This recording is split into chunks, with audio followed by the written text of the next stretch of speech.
Iruditzen altzaizue nik egindako marrazkia? Egia esan ez zitzaidan besterik bururatzen migrazioa irudikatzeko.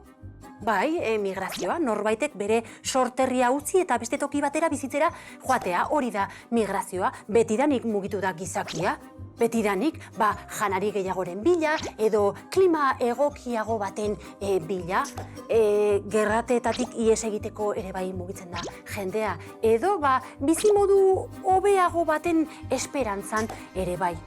Migrazioak borondatezkoak edo behartutakoak izan daitezke. Motibu asko daude migrazioen atzean. Zergatik? Historia horiek ezagutu beharko genituzke, ezta? Ez da berdina zure lurraldea, zure sorterria uztea gerra dagoelako. Edo janaririk ez dagoelako. Edo lurrikara bat gertatu delako, egon delako. Edo diru gehiago behar duzulako.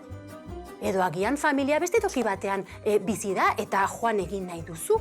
Motibu desberdinak daude, desberdinak. Euskal Herritik jende asko mugitu izan da eta mugitzen da ikasketak egitera edo beste lan bat egiteko. Eta alderantzizkoa ere gertatzen da, kanpotik etortzen den jende asko ere dago. Euren bizimodua aldatzeko adibidez. Ze zaila izango den ez da kanpotik datorren batentzat hutsetik hasi behar izatea.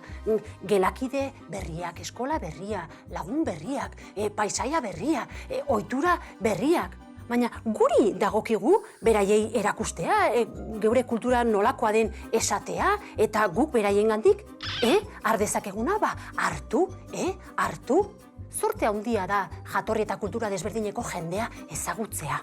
Zer hobe besteengandik ikastea eta guk beraiei dakiguna ematea baino.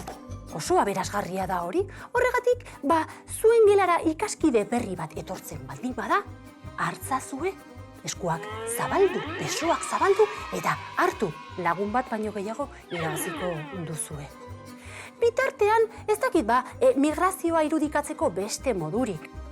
Bururatzen bat zaizue, bota lasai, bota.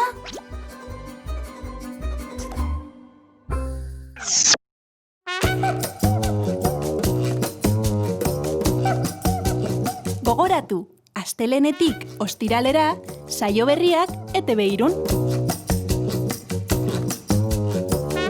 Bideo guztiak ikusteko, saioaren webgunean sartu edo 33ren aplikazioa deskargatu.